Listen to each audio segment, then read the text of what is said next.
Teotecnología.com presenta Teobytes, un podcast sobre el quehacer teológico en los tiempos de las redes informáticas.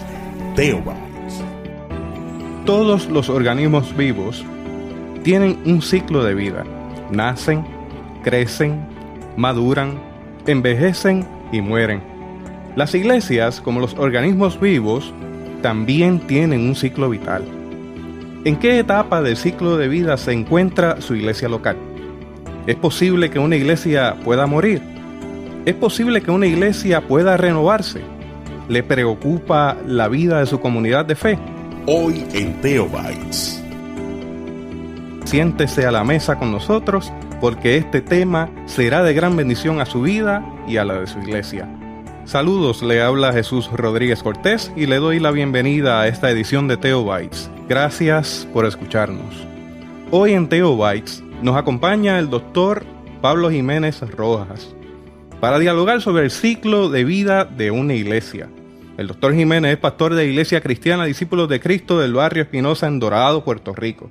Es uno de los mayores exponentes sobre el tema de la predicación en Puerto Rico, Estados Unidos y en toda América Latina.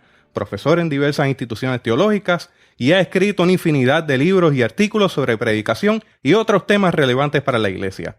Pero sobre todas las cosas, Pablo ama al Señor y le sirve con amor en toda encomienda que cae en sus manos. Algo más que quiero añadir. Pablo es mi amigo, mi hermano, mi mentor, y es más que un privilegio el tenerle frente a mí y poder entrevistarle en esta ocasión. Pablo, bienvenido a Teobytes. Es para mí un gran gozo estar aquí, aunque después de una presentación como esa es muy difícil hablar. Así que un saludo para toda la audiencia y esperamos que tengan un rato excelente con nosotros, aprendiendo alguito, pero sobre todo disfrutando de este hermoso programa de podcast. Le invitamos a que si usted gusta del café, agarre una taza de café y se sienta a la mesa con nosotros a tener este diálogo fructífero y de mucha bendición. Pablo, ¿cuáles son los principios para la vida de una congregación? Hay 4 elementos básicos en la vida de una congregación: la visión, las relaciones, el programa y la administración. La visión debe ser el elemento principal que mueva a una iglesia. Y la visión la podemos entender de diversas maneras, pero una de las maneras más sencillas es como el futuro que Dios prefiere para una iglesia. Por ejemplo, tú eres padre, yo soy padre, tú tienes 2 niños preciosos y yo tengo 3 hijos. Nosotros como padres tenemos un futuro que preferimos para nuestros hijos, ¿verdad? Si uno de nuestros niños viene y dice, papá, yo quiero hacer este trabajo y ese trabajo a nosotros no nos convence, pues nosotros tratamos con mucho amor de decirle, mira, esto te va a llevar por este camino, pero si tomas este otro empleo, te va a llevar por este otro camino que va a ser mejor. Pues si nosotros como seres humanos tenemos esa capacidad de pensar en el futuro de nuestros hijos, pues Dios tiene esa capacidad de tener ese futuro para la iglesia. Dios prefiere un futuro para la iglesia. Por lo tanto, yo como pastor tengo que preguntarme a dónde Dios quiere llevar esta congregación. Una persona que dirige una denominación tiene que preguntarse a dónde Dios quiere llevar esa denominación.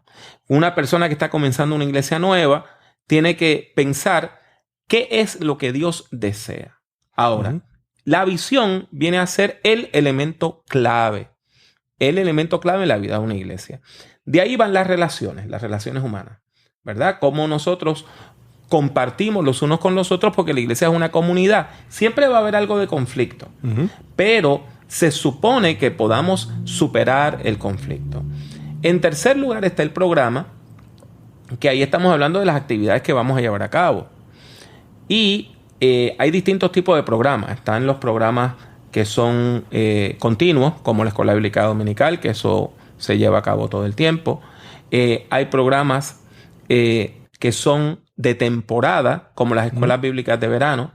Y hay programas ocasionales. Por ejemplo, cuando se hace un retiro, que se hace una vez al año y se puede hacer en cualquier momento. Y en cuarto lugar está la administración. Está la administración, que es cómo una iglesia puede desarrollar el trabajo, ¿verdad?, que necesita para facilitar el programa con buenas relaciones, siempre avanzando a la visión. Veo claramente que hay un orden específico en todo esto que estás exponiendo. Por lo tanto, debo inferir, debo pensar que puede haber un orden incorrecto, a pesar de que queremos hacer y queremos considerar diferentes aspectos de la iglesia. Pareciera que hay un orden y que poner en el orden en forma incorrecta puede traer algún peligro, ¿no? Sí, imagínense un automóvil con 4 puestos. Un automóvil con 4 cupos, con 4 asientos. Quien debe estar guiando el automóvil de la iglesia es la visión. La visión es quien debe tener el volante en las manos. Al lado, en el asiento del pasajero al frente, deben ir las relaciones. Las buenas relaciones y las relaciones sanas en la iglesia. En el asiento de atrás, detrás de la visión, debe sentarse el programa. Ajá. Y en el cuarto cupo, en el cuarto asiento, detrás del pasajero, debe sentarse la administración. Cuando en una iglesia está manejando la administración, la iglesia se está muriendo. Interesante eso, ¿no? Cuando en una iglesia el programa es quien está manejando, por lo regular no hay visión. Y cuando en una iglesia las relaciones son lo más importante y son lo que está manejando, pues es más bien como un club social. Cuando una iglesia no tiene visión, como dice la Biblia, sin visión el pueblo se desenfrena. Wow. Y esto nos lleva a hablar del tema específico. Hay unas etapas del ciclo de la vida de la iglesia, por lo que podríamos decir que hay 10 etapas. ¿Nos podrías hablar un poco sobre eso? Sí, claro, con mucho gusto. Mira, las 10 etapas las vamos a comparar con el ciclo de vida que tenemos los seres humanos, que vamos desde nuestra gestación, desde cuando fuimos concebidos, hasta nuestra muerte. Pues del mismo modo que un ser humano es gestado, concebido, nace, tiene su niñez, adolescencia, adultez, madurez, envejecimiento, llega a la edad del retiro, llega a la ancianidad y muere, las iglesias tienen esas mismas 10 etapas. Lo primero, la primera etapa que tiene la iglesia es la gestación. Es que vamos a soñar con establecer una iglesia en un área. Ahí no hay una iglesia, en este momento deseamos que haya una iglesia.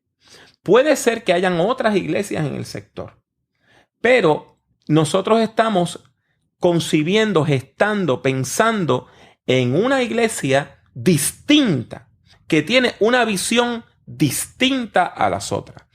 Hay algo que tiene que quedar claro. Muchas veces cuando yo estoy dando talleres y le pregunto a las iglesias, al liderazgo de las iglesias, a los pastores, las pastoras, sobre todo pastores organizadores de nuevas iglesias, y ¿cuál es tu visión? Me dicen la Gran Comisión. Pues esa visión es de todas las iglesias. La pregunta es específicamente qué es lo que hace a esta comunidad de fe distinta y por lo tanto necesaria. En ese sentido, la gestación es un tiempo que está dominado por la visión. No hay relaciones porque la gente no ha llegado. No hay programa porque todavía no sabemos ni cuándo nos vamos a reunir, ni cómo nos vamos a reunir. Y no hay administración porque es que no hay nada que administrar. Y de alguna manera en ese punto se ausculta el perfil de la comunidad a la cual se quiere acercar, ¿no? Exacto. O sea, lo que hay es un sueño. Un sueño de tener una comunidad de fe. Ahora, ya para el segundo paso, la segunda etapa, el nacimiento, se supone que una iglesia tenga un grupo central. Para decirlo en inglés, un core group. Tenga un núcleo. Y ese núcleo no debe tener menos de 12 personas. Y no debe tener más de 20 personas. O sea, la idea de tener un núcleo enorme de gente es muy difícil de manejar. Y esos núcleos deben estar divididos en equipos de trabajo con líderes. Por ejemplo, nosotros estamos comenzando un tercer servicio acá en nuestra iglesia. Un servicio que es los domingos al atardecer. Pues tenemos un núcleo que tiene 3 equipos. El equipo de bienvenida, que es el que hace las labores de ujieres y diaconado. El equipo de adoración, que es el que tiene que ver con la música, los cánticos, el orden de los cultos, y el equipo de discipulado, que es el equipo que predica, que visita, es el equipo que da las clases de escuela bíblica, los estudios bíblicos. Y entonces cada comité, cada equipo tiene un líder. Y es interesante porque ese espacio que me estás hablando incluye un aspecto formal, ¿no? Que básicamente llega la persona tal como esté, a esa hora de la tarde, en confianza, donde se da una taza de café, se da un té, un chocolate caliente y se puede sentar a adorar y a escuchar una reflexión que le va a llenar en medio de la situación de vida que está teniendo. Exacto, pero lo importante para el propósito de la etapa es que si no tienes un grupo central, si no tienes un núcleo, si tú no tienes tus equipos de trabajo, todo se cae, como si fuera una casita de naipes, ¿verdad? Como cuando uno usa cartas de la baraja para hacer como un edificio, eso siempre se cae. Si no tienes esos elementos, ¿verdad? No tienes la adoración, no tienes el discipulado, no tienes la bienvenida, no tienes líderes para esos grupos, es imposible. Es imposible que la visión sea exitosa. O sea que aquí, en la segunda etapa, hay programa mínimo, hay relaciones que se van forjando, que son bien importantes, pero la visión siempre está dominando. Aquí el programa es fluido. O sea, cuando una iglesia tiene 6 meses, 1 año, 2 años, el horario del culto puede variar, se puede suspender un culto, se puede hacer una actividad por la tarde. Y esa etapa puede durar de 3 a 5 años. Ya cuando la iglesia es niña, tú tienes un grupo que va más allá del núcleo. El núcleo, la idea es que el núcleo llegue a ser como el 20% de lo que va a ser la iglesia. O sea que un núcleo de 12 personas, estamos hablando de que tú esperas tener una iglesia como de 60 personas. Un núcleo de 20 personas, eso implica que puedes tener una iglesia como de hasta 100 personas. Pero el punto es que ya cuando la iglesia entra en esta etapa de niñez, tú tienes los 4 elementos: visión, relaciones, programa y administración. Domina la visión, las relaciones ya están establecidas, así que bajan a letra minúscula, y tienes la P de programa. Aquí es que se va a consolidar el programa. Aquí es que se va a decidir cuándo va a ser el culto de oración, a qué hora nos vamos a reunir el domingo, dónde nos vamos a reunir, cuál va a ser nuestro espacio de reunión. Y esto tiene que estar firme porque, por ejemplo, si tú tienes una iglesia que está en este sector y a 6 meses está en otro sector y al año está en otro sector, esa iglesia se va a morir. Sí. O sea, ya en la etapa de la niñez tiene que surgir todo esto y un minúsculo esquema administrativo. Esa etapa dura de 5 a 7 años también. De ahí pasas a la juventud. Una iglesia joven ya tiene todos los elementos. Tiene visión, tiene relaciones, tiene programa y tiene la suficiente administración para poderlo llevar a cabo. Y esa etapa también dura de 5 a 7 años. Y se supone que una iglesia joven que tiene 15 años, 12, 15 años de establecida, debe estar llena de entusiasmo. Llena de entusiasmo. Debe ser una iglesia que se atreva a hacer cosas nuevas, que se atreva a hacer locuras en el Señor. O sea, que tenga esa pasión por hacer cosas nuevas.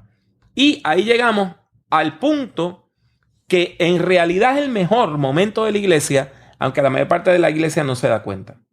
Y es la etapa adulta. Ya, etapa adulta. Una iglesia adulta básicamente ha pasado 22 a 27 años desde su nacimiento y tiene todos los elementos que están corriendo a todo vapor. Tiene visión, tiene buenas relaciones, tiene programa, tiene administración. Ese es el momento donde la iglesia es joven todavía, pero está bastante madura, tiene un programa completo y tiene la pasión para hacer las cosas. Esas son las 5 etapas ascendentes. Muy bien. Y vamos entonces... Interesante entonces, porque las próximas 5 etapas podríamos inferir que son descendentes. Exactamente. Y ahí es que viene el truco de esto. La etapa 6 es la etapa de la madurez. La etapa 6 es donde la iglesia entiende, la feligresía entiende que está en su mejor momento. Y están equivocados. Porque el mejor momento es la adultez. En la madurez tú empiezas a ver fisuras que te demuestran las debilidades de la iglesia. Hay menos entusiasmo. La iglesia ya tiene más de 30 años de establecida. Hay personas que estuvieron en liderazgo que ya se van yendo. Hay personas que envejecen, se mudan. Y entonces, la mayor parte de la congregación no se da cuenta de esas fisuras. Entiende que ese es el mejor momento. Es el peligro de caer en un área de comodidad. Exactamente. Y ese es el problema. El problema es que en la madurez, la mayor parte de las iglesias dejan de evangelizar. Dejan de evangelizar. Entonces, están sencillamente diciendo, mira, hace 5 años, hace 6 años, hace 8 años, hicimos esto. Vamos a volverlo a hacer. Y no se dan cuenta que lo que están es reciclando el programa y no están haciendo cosas nuevas. Comienzan a llorar. Exactamente. Esas fisuras tienen que atacarse. Y lo mejor que puede hacer una iglesia que está en etapa madura es comenzar un proceso nuevo de visión y tirar una nueva visión. Una visión renovada. Y una visión renovada va a impulsar a la iglesia de 7 a 9 años. Ahora, hay algo que yo acabo de decir que la mayor parte de nuestra audiencia no se dio cuenta de eso. Eso es llenar el tanque de gasolina. Y el tanque de gasolina tiene un límite. De 7 a 9 años. ¿Cuál es el problema? Tú y yo pertenecemos a una denominación donde por reglamento un ministro no debe estar menos de 3 años en una congregación. Y tú y yo conocemos congregaciones que cada 3 a 4 años cambian de ministro. Esas iglesias nunca ejecutan un plan de visión. Porque la visión, después que tú pasas el proceso de visión, que te puede tardar de 2 a 3 años, te impulsa por 7 a 9 años. Por lo tanto, si tú tienes una iglesia cuyo pastor o pastora está cambiando cada 3 años, esa iglesia siempre está volviendo a el punto de inicio, ¿verdad? Sí. Para decirlo en lenguaje de computadora, está reset. Está recalculando todo el tiempo. Recalculando todo el tiempo. Y por eso una iglesia que tiene pastorados cortos, por lo regular, no tiene crecimiento y se muere mucho más rápidamente. Y por eso mismo, cuando tú tienes una iglesia que está creciendo, por lo regular, hay un correlato, una correlación entre los pastorados largos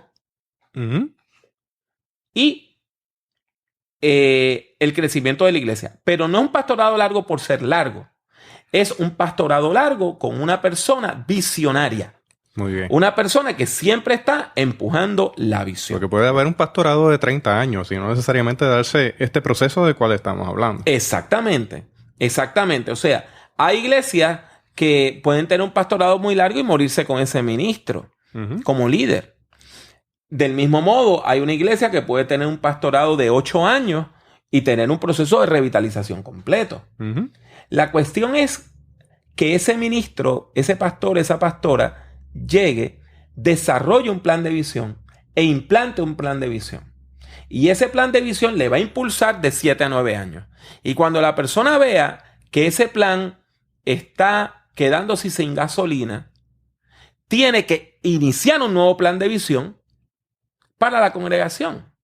Porque de otro modo, lo que ocurre es que se pasa de la etapa 6 de madurez al envejecimiento. Wow.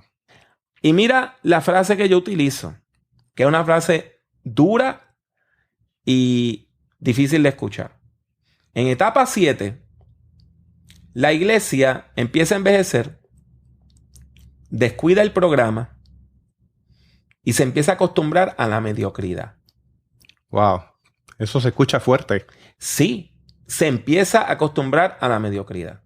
O sea, hay una pared sucia que nadie, que necesita pintarse y pasan 6 meses y nadie la pinta. Alguien pasa de la comunidad, escribe un grafiti con una mala palabra al lado del templo, nadie lo pinta. Hay una gotera, nadie la arregla. Todo el mundo sabe que el pianista toca desafinado, pero como él es tan bueno, nadie se atreve a decírselo. Todo el mundo sabe que esta buena hermana canta completamente desafinado, pero ella es tan buena. Entonces, se empieza a descuidar todo esto porque se empiezan a privilegiar las relaciones, al punto de que una iglesia en etapa 7 le dice a su pastor o a su pastora, mire, ¿para qué vamos a buscar gente nueva? Lo que tenemos que hacer, vamos a buscar la gente que dejaron de venir y vamos a buscar lo que vuelvan. O sea, no evangelicemos. Vamos a reciclar los miembros viejos. Pero mire, una persona que lleva 5 años sin venir a la iglesia, pues no quiere venir a la iglesia. Y hacen una actividad de retorno a casa. Por un lado. Por el otro lado, interesante, porque yo he visto iglesias en esa etapa donde los ministerios con la niñez prácticamente menguan, llegan a un nivel nulo y ya están comenzando a garantizar ese proceso de muerte. Claro, porque entonces, si tú no vas a alcanzar gente nueva, si tú te acostumbras a la mediocridad, tú tienes el problema de que las familias que vienen con niños pequeños, esas familias están buscando unas respuestas para sus hijos, para sus hijas. Entonces, si yo llego a una iglesia, yo tengo, por ejemplo, en mi caso, ¿verdad? A pesar de que yo soy un hombre de edad, pues tengo una niña de 18 años y una niña de 12. En el caso tuyo, que eres mucho más joven que yo, pues tienes un bebé recién nacido y una niña que ronda los 10 años. Pues, ¿qué pasa? Si tú llegas a una iglesia y no hay salón de cuna, y no hay clase de párvulo, no hay iglesia infantil, tú no te quedas. Si yo llego a una iglesia, no hay ministerio con adolescentes, no hay ministerio con la juventud, yo no me quedo. Las iglesias en etapa 7 empiezan a añorar el pasado. Y déjame decirte, las actividades de retorno son buenas. Aquí nosotros hicimos una actividad de retorno que fue espectacular. Y probablemente ahora con el 90 aniversario vamos a hacer otra. Pero nosotros entendemos que la gente que va a formar parte de esta iglesia son gente que no han formado parte de ella anteriormente. No es que vamos a ir al pasado a buscar miembros pasivos para garantizar el crecimiento de la iglesia. El crecimiento de la iglesia va a venir con gente nueva que se van a incorporar a nuestra iglesia. Es imposible tú manejar para el frente mirando para atrás. Así es. Y hay iglesias que están distraídas con los espejos y están mirando por el espejo retrovisor mientras están manejando hacia el frente y se van a estrellar, van a chocar. Wow.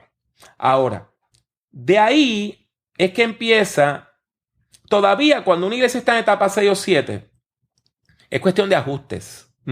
Si tú ajustas la visión y en etapa 7 el programa y empiezas a hablar de calidad, y empiezas a decirle a la gente que la mediocridad es nuestra enemiga. Sí. Y que al Señor se le da lo mejor. Esas iglesias reverdecen. No, yo diría que también la visión que surge desde arriba, que no le pertenece únicamente a pastor o pastora o a una junta de oficiales, es algo que se tiene que percolar hacia cada uno de los miembros y se tiene que hacer segunda naturaleza. Se tiene que respirar. Mira, Tomás Bandy, que es un experto en crecimiento, dice que la visión tiene que ser la canción del corazón. Tiene que ser algo que la gente lleve en el ADN. Por ejemplo, aquí en Espinosa, tú sabes que desde que yo llegué, pues tracé una visión y desarrollamos un lema. Y el lema es Espinosa bendice. Y si tú te paras en el púlpito y dices, hermano, porque Espinosa, la gente te dice, bendice. Pues, ¿qué pasa? Se ha convertido en la canción del corazón. La visión, aunque Claro está, la persona visionaria principal debe ser la persona que está dirigiendo la iglesia como pastor o pastora. Eso tiene que resonar en la gente. Y hay que tener cuidado porque, por ejemplo, un amigo, hablando de estos temas, me hizo un comentario peligrosísimo. Uh-huh. Él me dijo, mira, Pablo, Dios le dio la visión solo a Moisés y el pueblo que tenía que obedecer. Wow. Así que Wow. Dios me va a dar la visión a mí y la gente lo único que tiene que hacer es obedecerme. Es interesante porque la visión va a resonar y va a causar una respuesta de parte de ese liderato, de ese grupo de personas que trabajan con amor. Van a traer ideas y van a querer poner manos a la obra. Y hasta qué punto, bueno, la visión se inyectó, formó parte de la gente, se respira como segunda naturaleza, pero puede haber algún choque en el camino en la respuesta de esa visión. Claro. O sea, hay que estar claro que la visión va a generar respuesta y que van a surgir toda clase de propuestas y proyectos interesantísimos en esa comunidad de fe. Ahora, vamos a las últimas 3 etapas que son las más tristes que tiene una iglesia. La etapa 8, que es la etapa de retiro, es la iglesia que ha perdido la juventud, ha perdido la niñez, se eliminan los programas para la juventud y para la niñez. Es una iglesia donde la edad promedio pasa de los 50 y tantos años, a veces de los 60 y tantos años. Por ejemplo, yo conocí una iglesia en Estados Unidos, la persona más joven de la iglesia tenía 65 años. Wow. Era la persona más joven de la iglesia. Entonces, hay buenas relaciones entre ellos, pero son relaciones bastante cercanas y a veces se desarrollan riñas, peleas, disputas entre la gente continuamente. Y a veces es triste porque son iglesias que han tenido su ciclo de vida 40, 50, 60 años y muchas de las personas que quedan son familias. Son familias. O sea, mi hija se casó con tu hijo y ahora pues ya ellos se mudaron a otro lugar, están viviendo allá, pero nosotros somos consuegros y somos líderes de la iglesia y tenemos toda una serie de problemas. Entonces, qué sé yo, si mi hija y tu hijo se divorcian, pues entonces tú y yo nos vamos a pelear.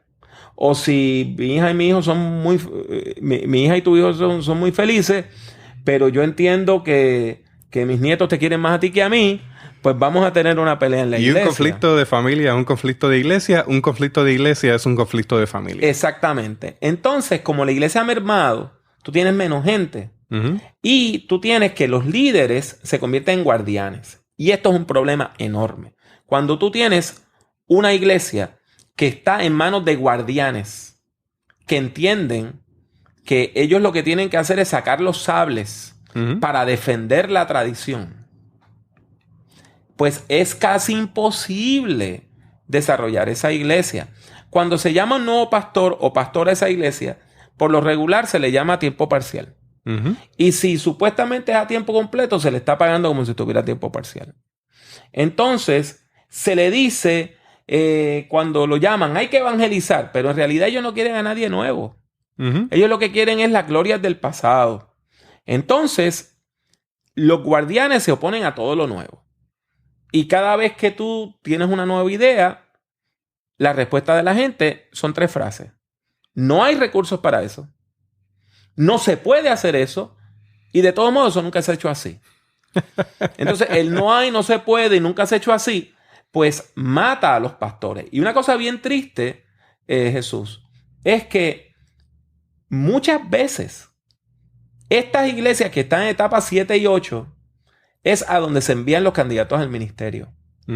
La gente que son seminaristas, la gente que está empezando, se le lleva a una iglesia pequeña porque son pastores a tiempo parcial y cuando llegan encuentran que tienen en sus manos una iglesia que se está muriendo. Pero como no tienen estas herramientas, ellos no pueden darse cuenta. Mira, esta iglesia está en etapa 8. Y como no la pueden diagnosticar, no le pueden dar el remedio. Etapa 9 es ya cuando una iglesia es anciana. Y anciana es tanto literal como metafóricamente. Ya en términos de edad, la edad es altísima. Ahí no hay niños para un remedio, no hay jóvenes, no hay adolescentes, no hay parejas jóvenes. Una pareja joven en esa iglesia es la que todavía tiene hijos en la universidad. Entonces, el agente pastoral, el pastor o la pastora, es visto más bien como un capellán. O sea, ellos no desean que se evangelice, ellos no desean que se trate gente nueva, que se busque gente nueva. Si llega alguien, lo reciben, pero la iglesia lo que quiere es que el pastor o la pastora me visite cuando estoy enfermo, sepa qué medicina yo tomo, conozca a mi doctor, sepa en qué hospital a mí me tratan. Y entonces colapsa el programa de la iglesia porque tú no tienes suficiente gente para correrlo. Las relaciones están débiles, no hay visión, entonces lo que domina es la administración. Entonces, estas iglesias tienen una burocracia que yo a veces utilizo, ¿verdad? Y me perdonan las personas que van a escuchar esto, que esto les va a doler. Ya regresamos con más de Theobites. Les recuerdo que usted puede accesar este podcast desde la comodidad de su equipo móvil. Así que puede instalar una aplicación para podcast como lo es Podcast para Apple, la plataforma de iPhone, y Podcast Republic para Android. También puede utilizar Stitcher. Busque Theobites y suscríbase. Y si le gustó la entrevista, le pedimos con mucha humildad que se dé la libertad de dejar un comentario. También puede visitar la página de internet en este podcast www.theobites.com. Allí encontrará información relevante para su ministerio como pastor o pastora o líder de una comunidad de fe. Estás escuchando Theobites. Entonces, estas iglesias tienen una burocracia que yo a veces utilizo, ¿verdad? Y me perdonan las personas que van a escuchar esto, que esto les va a doler. Pero el ejemplo que yo utilizo es de que una maestra quiere comprar una pizarra. De esas pizarras blancas donde tú escribes con marcadores, ¿verdad? Lo que en Castilla la Vieja le llaman un dry erase board. Y eso vale 40 y resto de dólares. Y la persona va donde el pastor o la pastora y le dice, mire, necesito una pizarra. Y el pastor le dice, bueno, tiene que hablar con el superintendente de escuela bíblica. Va y habla con el superintendente de escuela bíblica y le dice el superintendente, tiene que escribir una carta justificando este gasto a la Comisión de Educación Cristiana. Y llenar una forma. Entonces, la Comisión de Educación Cristiana hace una reunión, discute la carta, la lleva a la mesa directiva. La mesa directiva no lo aprueba porque no ha pasado por finanzas. Entonces, la carta se lleva a finanzas.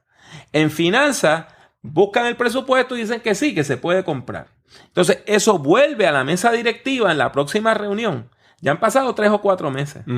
Cuando finalmente van a darle la aprobación y entran en el salón, la persona está escribiendo en una pizarra. Y la persona dice, no, yo la compré con mi dinero hace 2 meses. Entonces, cuando tú miras hombres hora, yo he hecho este ejercicio con iglesias, ¿verdad? Contando que se discutió 15 o 20 minutos. 15 o 20 minutos.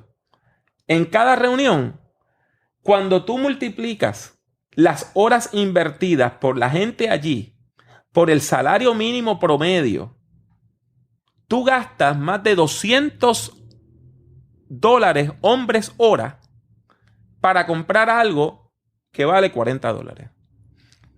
Entonces, la frustración es tal que la gente sencillamente se va. La gente joven se va y la iglesia pues termina a veces en manos de un capellán, a veces en manos de un seminarista, que se tiene que dedicar a ser el capellán de todo el mundo.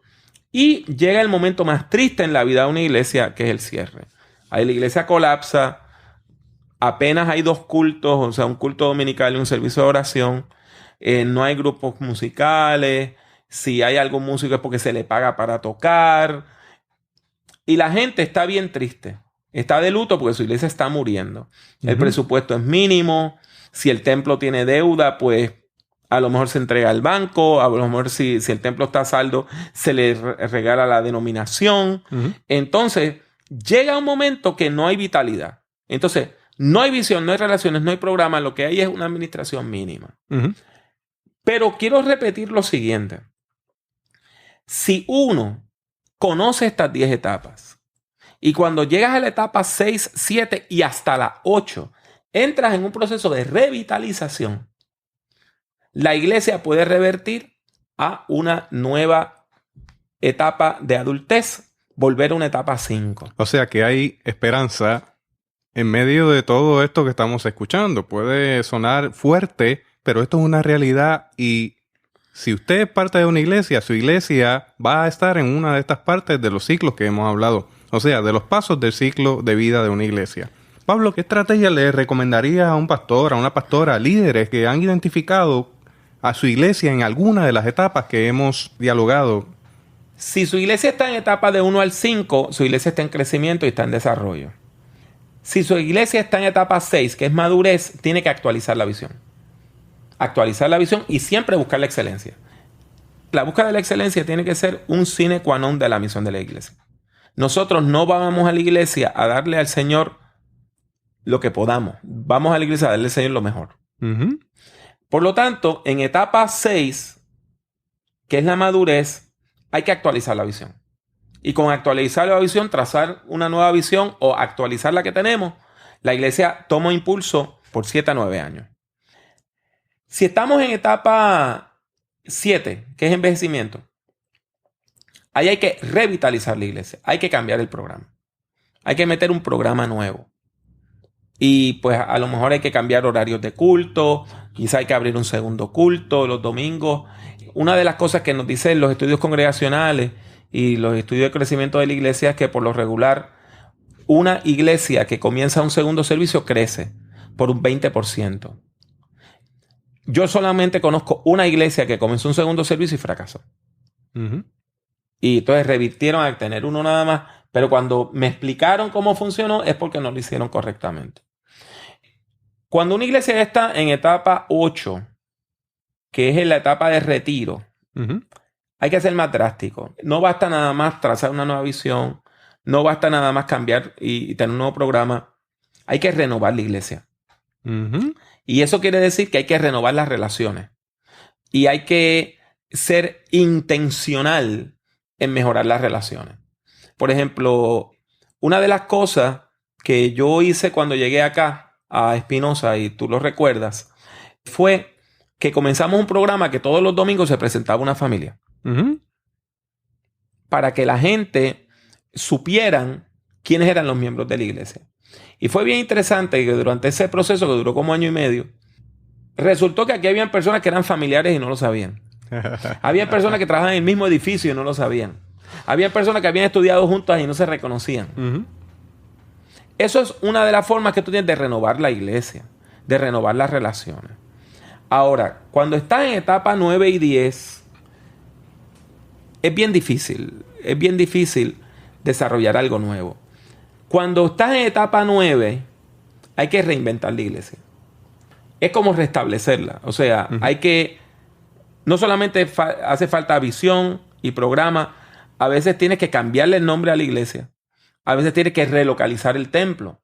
Porque, por ejemplo, nosotros tenemos muchas iglesias aquí en Puerto Rico que fueron construidas y establecidas.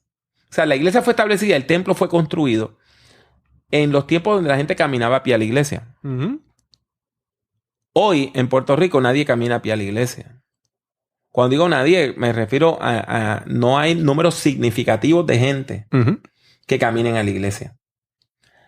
Por lo tanto, nosotros tenemos iglesias que están en lugares que son poco accesibles.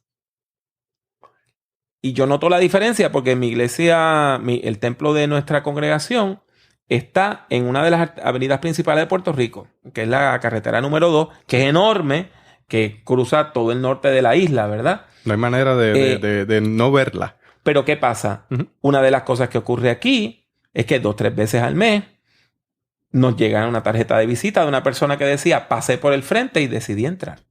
Uh-huh. Si tú tienes un templo que está en la última calle de una urbanización, que tú tienes que pasar por acceso controlado o tienes que pasar por un montón de problemas para llegar hasta allá, que a veces ponen lomos en la carretera para que la gente baje la velocidad, etc. Es un lugar donde las únicas personas que van a ver ese templo son personas que van a pasar por allí porque van específicamente para esa calle. Quien llega allí va a llegar mayormente por invitación. Exactamente.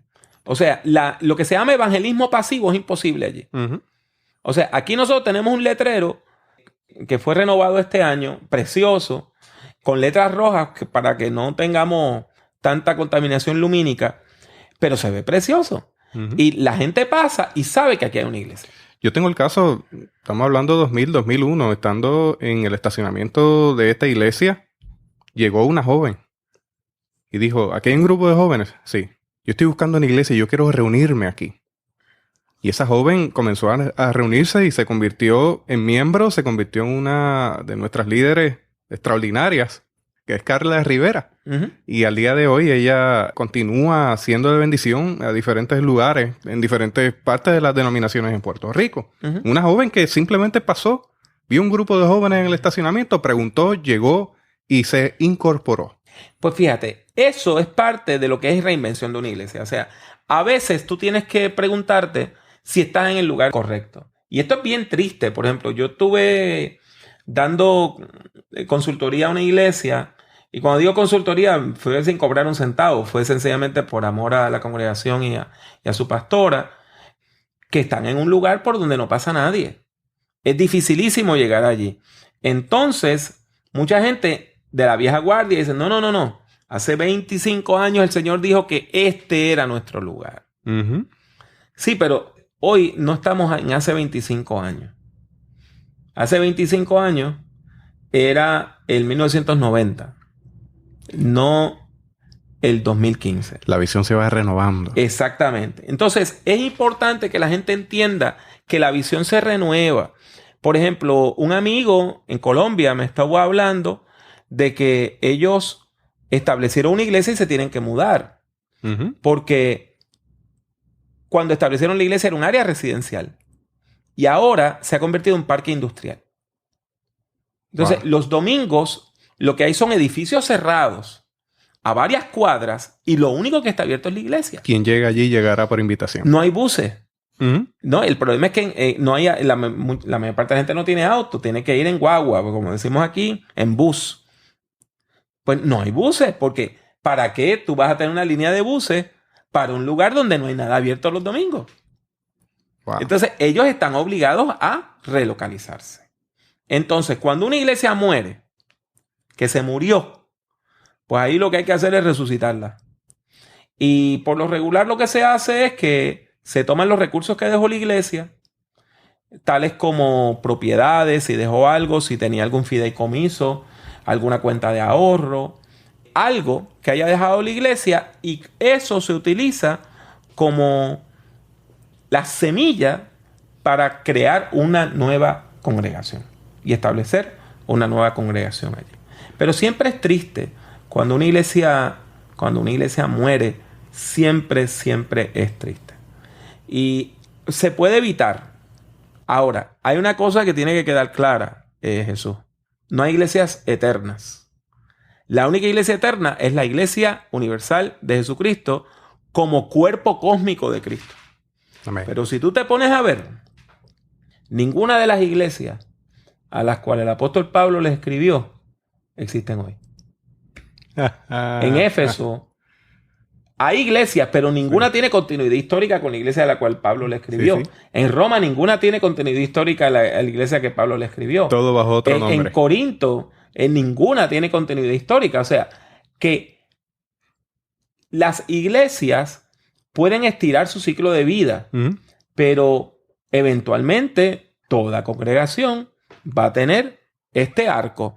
Como todos los seres humanos, tú y yo podemos mejorar nuestra salud o la podemos acortar, ¿verdad? Una persona, un ser humano, un varón que es vicioso y no se alimenta bien, etcétera, va a cortar su vida. Una persona que hace ejercicio y va a su salud y va al médico, va a alargar su vida. Pues usted puede alargar la vida de su congregación, pero eventualmente toda congregación va a cerrar. Lo que queremos es que no, en vez de cerrar en 25 años o en 30 años, lo haga en 200 o 300 años. Muy bien. Esta discusión apenas comienza. Así que, a modo de resumen de lo que hemos dialogado, el estudio del ciclo de vida congregacional no es un mero ejercicio intelectual. ¿Estamos claros en eso? Esto es un asunto que lo podemos hablar en mesa. Estamos con taza de café en mano. Importante llevar a la práctica entonces lo que estamos aprendiendo y auscultar y ver cómo podemos hacer para renovar la visión de la iglesia.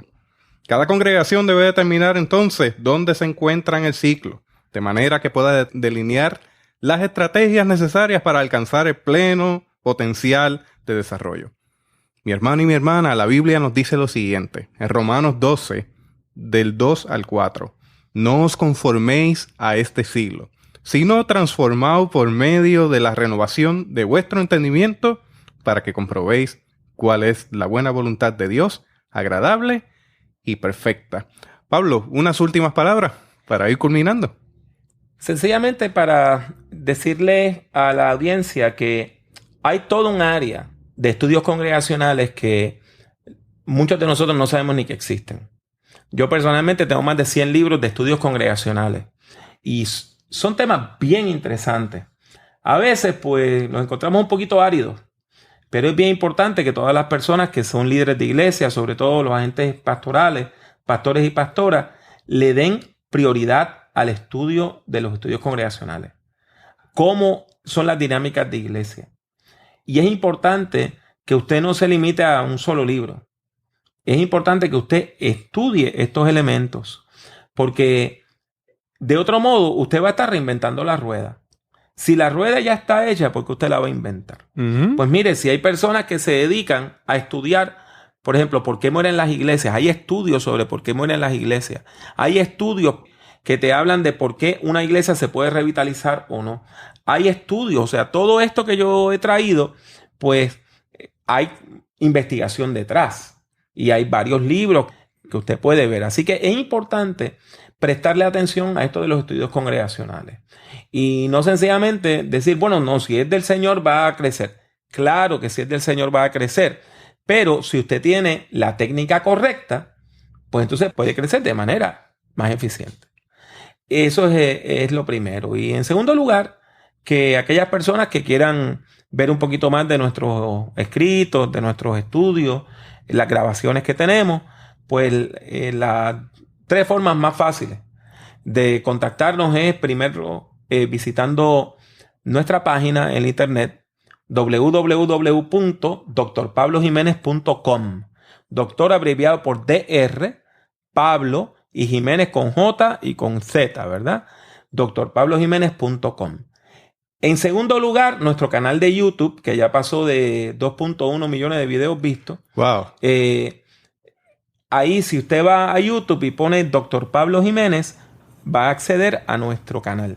Y aparte de eso, con esa misma dirección, DR Pablo Jiménez, nos consigue en Twitter, y nos consigue en Tumblr, y nos consigue en Instagram, y nos consigue en LinkedIn, y otras redes sociales. Y claro está, algo importantísimo que se lo debemos en gran parte a tu trabajo, Jesús, es que aquellas personas que quieran ver el culto de nuestra iglesia de Espinosa en vivo por internet lo pueden hacer accediendo a www.espinosaicdc, que es la abreviatura de Iglesia Cristiana y Discípulo de Cristo.tv.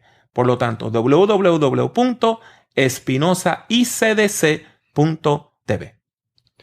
Muy importante eso, Pablo, y hago un paréntesis para mencionar que Pablo no solamente ha tenido visión, ha sido mentor y fue la persona que me dio el espaldarazo cuando hablé por primera vez de la posibilidad de poder transmitir en vivo a través de la internet. Recibí todo el apoyo, recibí las exhortaciones y el seguimiento debido para que ese proyecto fuera posible. Así que el proceso de visión y renovación de visión incluye el acompañamiento, lo que llamamos en inglés el coaching, que alguien pueda encontrar en otro la posibilidad, el potencial de desarrollar algo, darle a las recomendaciones, el acompañamiento y que esa persona ejecute. Así nacen proyectos en la iglesia, hermano y hermana. Adelante, no tengan temor en entrar al mundo digital y auscultar cómo, a través de ese mundo digital, podemos bendecir a otras comunidades. Bueno, hasta aquí nuestra edición de Theobites. Gracias por darnos el privilegio de llegar hasta ustedes a través de las redes informáticas. Será hasta el próximo episodio. Que la paz de nuestro Señor Jesucristo sea con ustedes. Esto fue Theobites, presentado por teotecnología.com, un podcast sobre el quehacer teológico en los tiempos de las redes informáticas.